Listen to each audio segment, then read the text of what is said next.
Congress party ఆధ్వర్యంలో నిర్వహించిన సమావేశానికి ఇచ్చేసిన కాంగ్రెస్ నాయకులకు, కార్యకర్తలకు, రైతులకు అందరికీ నా నమస్కారాలు తెలియజేస్తూ ఈ రోజు ఈ రాష్ట్ర ముఖ్యమంత్రి రేవంత్ రెడ్డి గారు 2022లో హైదరాబాద్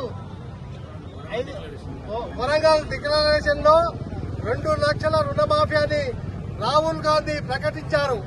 అదే రోజు ముఖ్యమంత్రి గారు నేను ముఖ్యమంత్రి అయిన 5-6 నెలలనే 2 లక్షల రుణమాఫీ చేస్తా అని ఆ రోజు ప్రకటించారు. ఇప్పుడు మాత్రం హరీష్ రావు ఆ రోజు 2 లక్షలు ప్రకటిస్తా అంటే హరీష్ రావు ఏమన్నాడంటే నేను రాజీనామా చేస్తా, నీవు 2 లక్షలు ఇవ్వలేవు అని చెప్పిండు. ఈ రోజు ఇప్పుడు హరీష్ రావుకు ఈ రాష్ట్ర ప్రజలు, ఈ రాష్ట్ర రైతాంగము ఒక్కటే సవాల్ విసురుస్తుంది. హరీష్ రావు గారు మీరు ఎక్కడున్నారో ఒక్కసారి ఆలోచించండి. ఈ రాష్ట్ర ముఖ్యమంత్రి రేవంత్ రెడ్డి గారు ఒకే ఒకసారి 2 లక్షల రుణమాఫీ చేస్తా అని చేసిండు. మీరు మీ రాజీనామా పత్రము ఆ రోజు జేబులో పెట్టుకుంటామన్నారు. అది ముడతలు పడొచ్చు, పాత కావచ్చు, మరి ఇంకొకటి తయారు చేసి ఆగస్టు 15 రోజున ముఖ్యమంత్రి 2 లక్షల రుణమాఫీ చేస్తున్నారు. కాబట్టి అదే రోజు మీరు రాజీనామా చేయాలి.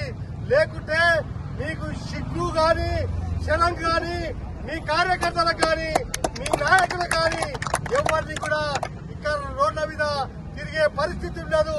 మీరొక్కసారి 10 సంవత్సరాల్లో 25,000 రుణమాఫీ చేసి పెద్ద గొప్పలు చెప్పుకున్నారు. ఈ రోజు ఈ రాష్ట్ర ముఖ్యమంత్రి రేవంత్ రెడ్డి గారు ఒకే దఫాలో 2 లక్షల రుణమాఫీ చేసి చూపించిన ఘనత ఈ రాష్ట్ర ముఖ్యమంత్రి దివంగత నేత రాజశేఖర్ రెడ్డి అడుగుజాడల్లో నడిచిన వ్యక్తి రేవంత్ రెడ్డి గారని తెలియజేస్తూ ఈ అవకాశం ఇచ్చిన అందరికీ ధన్యవాదాలు తెలియజేస్తూ ముగించుకున్నాను. జై కాంగ్రెస్. ఏదైనా మాట ఇస్తే నిలుపుకునే దమ్మున్న పార్టీ ఒక కాంగ్రెస్ పార్టీ. ఈరోజు రాష్ట్ర వ్యాప్తంగా రైతులు, కాంగ్రెస్ పార్టీ కార్యకర్తలు, శ్రేణులు, ప్రజలందరూ కూడా ఎంతో ఆనందంగా ఉన్నారని మేము భావిస్తున్నాము. మన వంశీకృష్ణ ఎమ్మెల్యే గారి ఆదేశంతో ఇక్కడ ఈ కార్యక్రమం మేము రైతులకు రుణమాఫీ చేసినందుకు సంతోషంగా ప్రజలందరూ ఈ ఉత్సవాలు చేసుకుంటున్నారు. కాబట్టి అందరికీ శుభాభినందనలు. గారి నాయకత్వం వర్ధిల్లాలి. ఈ రోజు రైతుల పక్షాన రైతులకు ఏదైతే 2 లక్షల రుణమాఫీ చేస్తానని మన టైగర్ రేవంత్ రెడ్డి గారు ప్రకటన చేశారు. వాస్తవంగా కూడా ఏ ప్రభుత్వంలో ఎవరు కూడా చేయలేనటువంటి ఆ ధైర్యం, ఆ శాలి ఎవరికి లేదు. టైగర్ రేవంత్ రెడ్డి గారికి ఉన్నది. ఆ మాట నిలబెట్టుకొని ఆగస్టు 15 లోపల ఖచ్చితంగా రుణమాఫీ చేస్తానని చెప్పి ఈ రోజు చేయడం జరుగుతుంది. ఎందుకంటే రైతులందరూ కూడా ఆనందోత్సవాలతో అందరూ కూడా ఇక్కడ ఉన్న వాళ్ళు చాలా మంది రైతులు ఉన్నారు. అందరూ ఇంకో విషయం చెప్తా ఉన్నా, టీఆర్ఎస్ పార్టీలో ఉన్న రైతులు కూడా ఉన్నారు.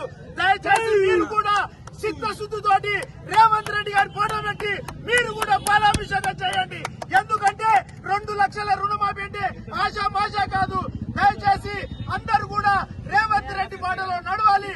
డాక్టర్ వంశీకృష్ణ గారి నాయకత్వంలో అచ్చంపేట పట్టణంలో రైతులందరూ కూడా పాలాభిషేకం చేసినందుకు వారందరూ కూడా ఐఎన్టీస్ తరఫున వాళ్ళందరూ కూడా కృతజ్ఞతలు తెలుపుతూ ఈ అవకాశం ఇచ్చిన పెద్దలందరికీ ధన్యవాదాలు తెలుపుతూ ఈ అవకాశం ఇచ్చినటువంటి పెద్దలందరికీ అవకాశం ఇప్పుడు